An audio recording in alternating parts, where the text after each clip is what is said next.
For almost all of human history, there were no plagues, no outbreaks, no epidemics, no spreading sickness. Our ancestors simply did not get them. Then, about 10,000 years ago, that changed. It was the biggest turning point in our health. We invented farming, and without meaning to, we invented the plague. It was an accident hidden inside our greatest success. Suddenly, disease could sweep through whole villages, and ancient humans had no idea what was happening. No doctors, no medicine, no germ theory. So when the sickness came, they got brutal. They burned the dead inside their own homes. And then they ran, abandoning everything. This is how ancient humans survived the first plagues. And the story is darker than you think. It is a tale of fire, fear, and survival. And it begins with a single, fatal mistake. First, picture life before the plagues. For most of history, humans were wanderers. They lived in small bands, always on the move. A handful of people spread across the land, rarely meeting another group for weeks, and that lifestyle quietly protected them. A deadly disease needs lots of people to spread. It burns through a crowd, jumping host to host. But in a tiny band, it quickly runs out of victims. The disease dies before it can truly take hold. It simply runs out of new people to infect. So for ages, big outbreaks were almost impossible. Our roaming ancestors were too few and too scattered. Their constant moving left germs behind. Then farming changed everything. People stopped wandering and settled down. They built villages and then crowded towns. Hundreds of people living side by side. For the first time, humans lived packed together. And that was exactly what disease had been waiting for. Now a sickness had endless hosts to jump between. It could spread from house to house with ease. A single cough could reach dozens of neighbors. But the crowds were only the first problem. Farmers also lived beside their animals. Cattle, pigs, goats, and sheep all up close, sharing the same air, water, and ground. And animals carry diseases of their own. Living together, those diseases leaked into people. Scientists call this a spillover. Many human plagues began as animal sicknesses. A germ from a cow could become a human killer. The flu, the measles, and more came this way. And there was a third invited guest. Stored grain drew swarms of hungry rats. Rats came creeping into every settlement. Drawn by the food, they never left. And rats carry some of the deadliest germs of all, so farming built the perfect trap. Crowds, animals, and rats all in one place. The stage was set for the first great plagues, and soon the curtain would rise, and the evidence of those plagues still survives. Scientists found the oldest plague victim ever, a young man buried in what is now Latvia. He died around 5,000 years ago, long before any great city had been built.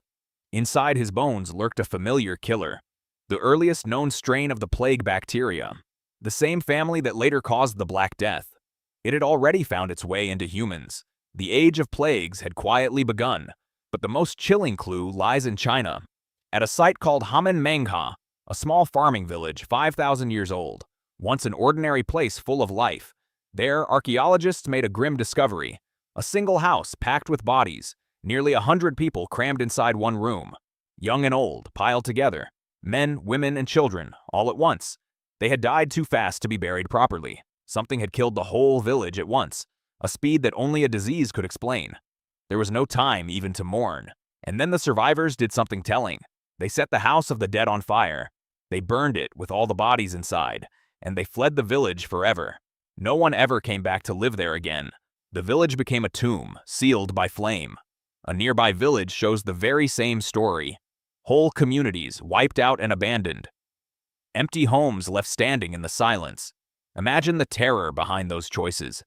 People watched their families die one by one. They did not know why or how to stop it. To them, it must have felt like a curse. So they did the only thing that felt safe. They burned the sickness and ran from it. It was brutal and desperate and very human. A choice born of pure helplessness. But over time, something important happened. Ancient humans slowly began to learn. They could not see the germs that hunted them.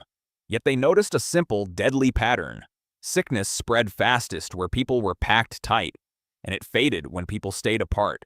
The most crowded places were the most dangerous. Closeness itself had become a threat. The village was both shelter and danger, and so they started to spread themselves out. In one part of ancient Europe, near the Black Sea, people had built enormous, crowded towns. Some held thousands of people at once, among the largest settlements on Earth back then. But those giant towns came with a hidden cost. packed so close disease could run wild. One outbreak could empty an entire town, so the people made a quiet, clever choice. They spaced their homes further apart. They split their huge towns into smaller clusters. They kept their distance from neighboring groups, limiting how often strangers mixed. It was an ancient form of social distancing, thousands of years before we ever named it, long before anyone understood why it worked. Scientists think this spacing helped them survive. Fewer close contacts meant fewer paths for disease. These ancient people had no idea about germs, but they had learned to outsmart them anyway. Distance became their first real medicine, a defense they built without knowing the enemy. And here's the cruel twist in the story. The thing that fed them also poisoned them. Farming was supposed to make life better. More food, more safety, more comfort, and in some ways, it truly did. It fed more people than ever before, but it carried a hidden price. The crowds it created bred new diseases. Each new town was a fresh hunting ground. The animals it tamed passed on their sicknesses. The waste of village life fouled the water. Filth and sickness pooled where people lived. The very ground could make them ill, and the steady grain diet left bodies weaker. Poorly fed people fight off illness less well. A tired body makes an easy target, so the first farmers got sick far more often. They faced a disease load like never before. Sickness became a constant shadow over life. We had traded the dangers of the wild for a brand new danger of our own making. Hunger had been swapped for plague. Every gift of farming carried a sting. Now here is why this matters to you. Because those ancient plagues are still inside you, not as a sickness, but as a mark they left, a fingerprint pressed deep into your cells. Every plague was a brutal test.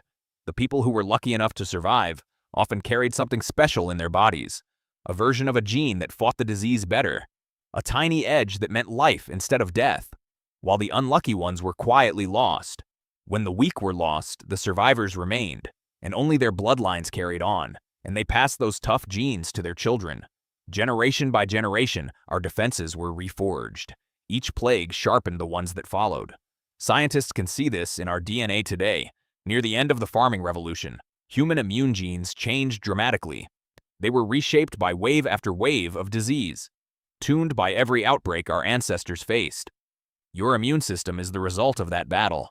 It was forged in those burning villages, tested in every plague that came before. Some of your defenses came from even further back. A few were inherited from the Neanderthals, ancient cousins who had battled germs before us. Their disease-fighting genes live on in you, quietly standing guard inside your body. So your body carries an ancient war story, written by ancestors who watched their families die, paid for with grief we can barely imagine. Every cold you shrug off with ease uses weapons sharpened thousands of years ago, handed down through countless survivors.